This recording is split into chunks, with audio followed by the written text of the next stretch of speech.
पवार काकापुतण्यांनी एकत्र शड्डू ठोकुणी मनपा निवडणुकीत हाती भोपळा. आता झेडपी पंचायत समितीला शरद पवार गट घड्याळ चिन्हावर लढण्याची शक्यता. नुकत्याच पार पडलेल्या महानगरपालिका निवडणुकीमध्ये राष्ट्रवादी काँग्रेस अजित पवार गट आणि राष्ट्रवादी काँग्रेस शरदचंद्र पवार गटाची अत्यंत दयनीय अवस्था झाली.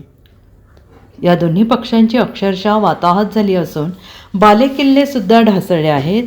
अशा स्थितीत आता दोन्ही राष्ट्रवादीच्या मनोमिलनाची चर्चा रंगली आहे.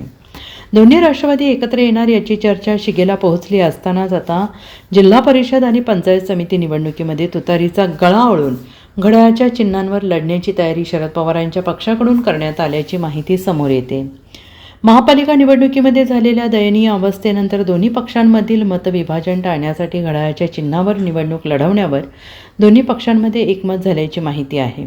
काल 17 जानेवारी झालेल्या बैठकीमध्ये हा निर्णय घेण्यात आलेला आहे. यामध्ये उपमुख्यमंत्री अजित पवार, राष्ट्रवादी काँग्रेस शरदचंद्र पवार पक्षाचे अध्यक्ष शरद पवार, खासदार सुप्रिया सुळे, ज्येष्ठ नेते जयंत पाटील, प्रदेश अध्यक्ष शशिकांत शिंदे, खासदार अमोल कोल्हे, आमदार रोहित पवार यांची एकत्रित बैठक पार पडली. या बैठकीमध्ये जिल्हा परिषद निवडणुकीसाठी राष्ट्रवादी काँग्रेस शरद पवार पक्षाने घड्याळ चिन्हावर निवडणूक लढवावी त्यांना अशी मागणी पदाधिकाऱ्यांनी केल्याची माहिती आहे.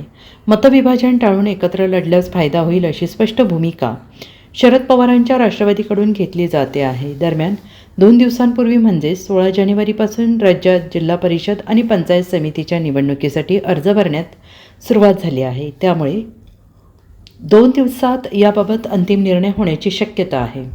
Bureau report, SBN Marathi, Mumbai.